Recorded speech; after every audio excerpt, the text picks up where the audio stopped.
So you've done the hiring, the training, the onboarding, and maybe your team is doing great. But now the question becomes, how do we actually keep them? Today we're going to talk about 3 different areas of your business that you can look at to make sure that you have all the things in place to have maximum team retention. And if you want to see more content like this, be sure to like, comment, and subscribe. We're posting team content all the time. This is something we're constantly talking about with our clients inside of Grindaholics Anonymous, because once you hire people onto your team and you kind of get them into a good rhythm, the true freedom in being able to delegate and take time off and really depend on your team, that comes with tenure. The more tenured your team members are, the more skilled they're going to be, the more you're going to be able to trust them, the more they're going to have an understanding of what's going on within the company. And so retention has to become one of your number 1 priorities as a leader. So let's dig straight in. So the first thing that you're going to want to look at is your company culture. When we're thinking about culture, it's not what you say, it's what you do. It's the environment that you create, it's the feeling that you create within the workplace. And to just highlight a couple elements of my personal company culture, one thing is we are huge on collaboration. We are always collaborating on different projects and assignments. We have a lot of brainstorming sessions together. And what this does is it just promotes an environment where everyone's voice matters, everyone's voice is equal. We also don't hide under the shell of a family-friendly environment, right? I know a lot of companies want to say, we're a family. And while I'm sure the sentiment is good, unfortunately, a lot of times those family environments can really lead to this indirect pressure to work longer hours and stay later. And so while we get along great, we have a great time together, I don't expect my team members to be as committed to me as they are to their family, because that's just simply, it's just not the same, right? We also have a very autonomous culture. So that's actually one of our core values. We really try to equip everyone on the team with the things that they need to be able to succeed on their own, to figure out problems on their own, and to motivate them to kind of come up with solutions as well. And again, kind of going back to the culture element, what this does as far as team retention is it creates an environment where team members can begin to trust themselves, and then and only then can they really start to meet their fullest potential.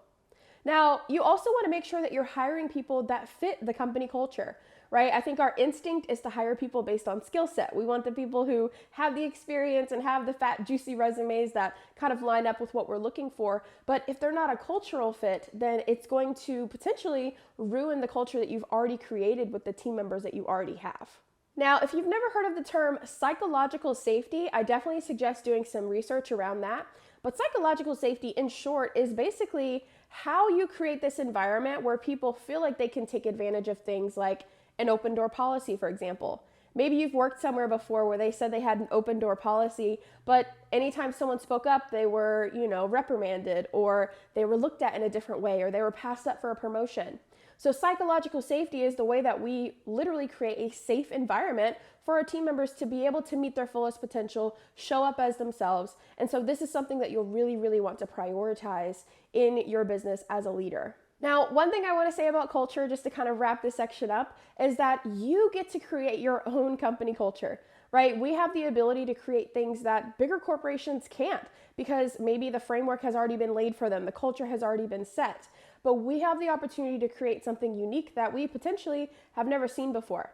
I know when I was designing the culture for my company, I really kind of took into consideration some of the great experiences I had had in the past, some of the really terrible experiences I had in the past, and I wanted to create something unlike anything else, right? And as a result, my team members are happy, they're fulfilled in the work that they do, they go above and beyond, they take initiative because they are in an environment where they're so appreciated and they're not just looked at as another number, right? Another employee, but almost like an equal partner in the company with me. So that is culture. Now let's talk about the second one, which is collaboration. So first things first is we want to stop micromanaging. I know sometimes that's kind of like our default. That's what feels comfortable, to hover and to ask a bunch of questions and to check in every, step of the way. However, when we do this, what this does is it sends a message to our team that we don't necessarily trust them to do their job, right?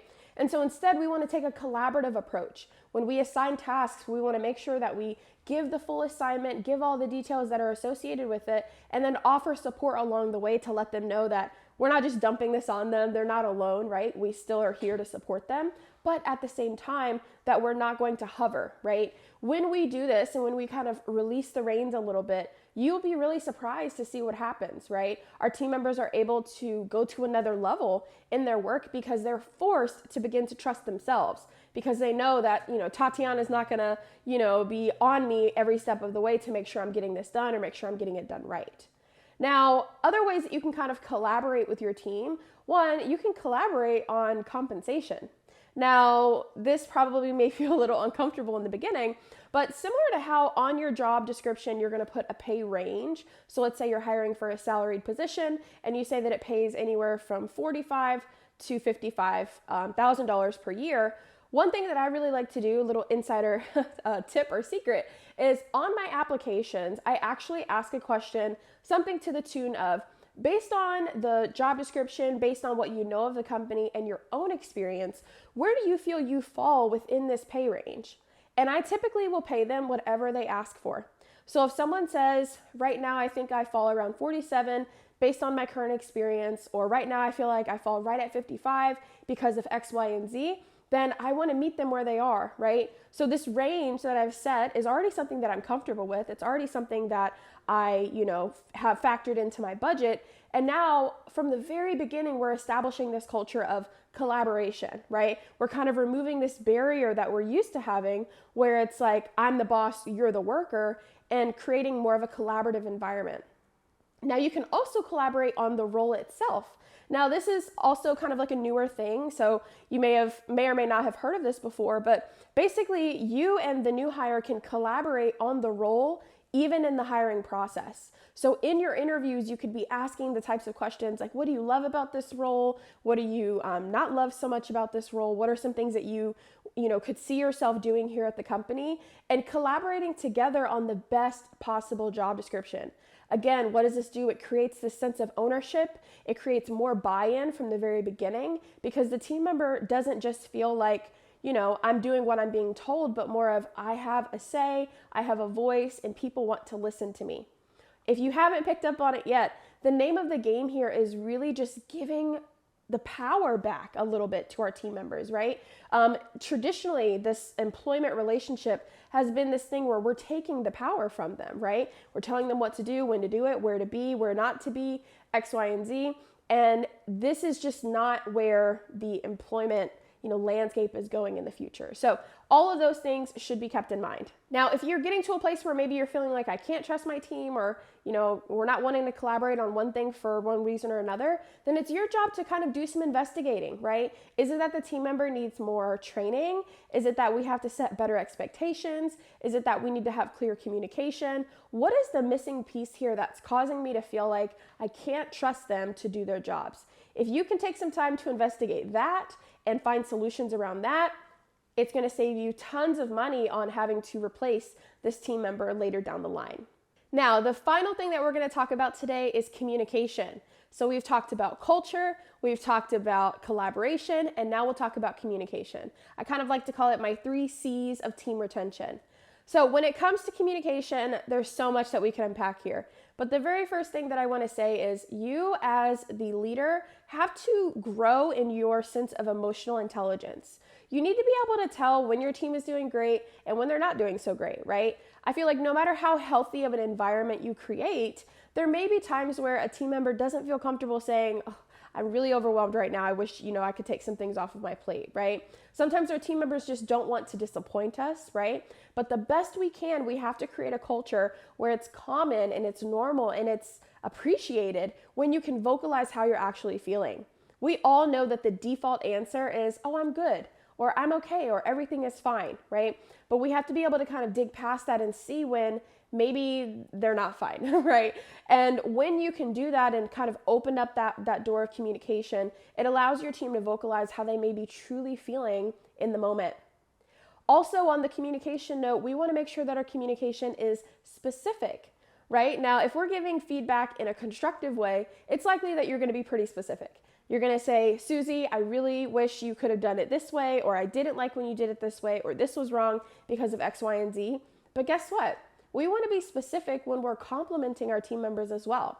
So instead of just saying, good job on this, or hey, great job, or hey, this looks good, how can we be a little bit more specific with this? When we're not specific, sometimes it can come off as you're just trying to check a box of telling them that they did a good job. I can speak from personal experience where I had leaders tell me that I was doing good, but nobody was telling me specifically what I was doing good at.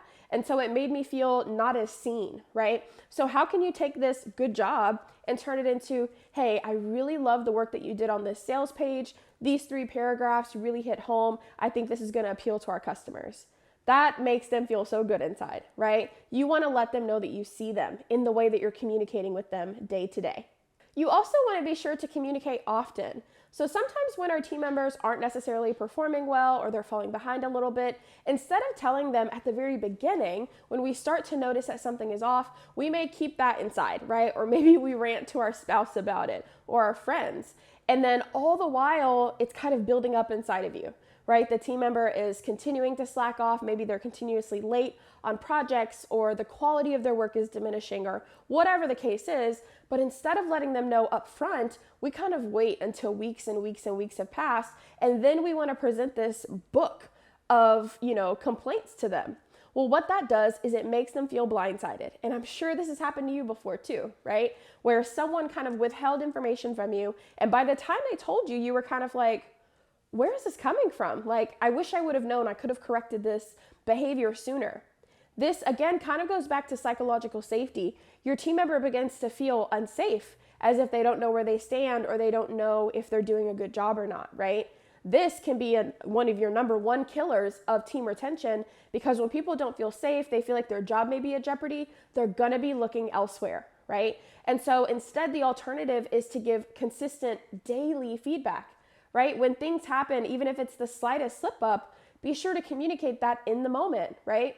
But when you equalize that with also sharing positive feedback as you go daily as well, right? It's not going to feel like, man, every time I make a little slip up, she's like on my butt, right? It's going to feel more like Tatiana is a very fluid communicator. I can always count on her to communicate what's going on in the moment.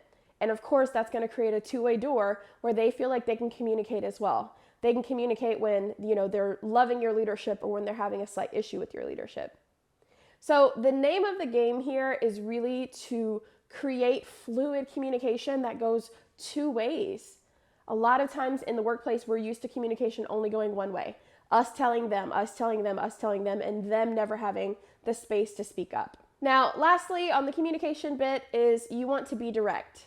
I always say, being direct is next to godliness, right? We don't want to sugarcoat. We think that when we sugarcoat, we're protecting their feelings. And in the moment, that might be true. You might be protecting their feelings, but what we're not protecting is their potential. What we're not protecting is their future with this company, right? And so the quicker that we can get to the root of what's really happening, the quicker we can find the solution. But this has to be something you practice often. If you're only direct every now and then, it's going to scare them and shake them up a little bit. But when you can create a culture of consistent, direct communication, you're going to be feeling so much better.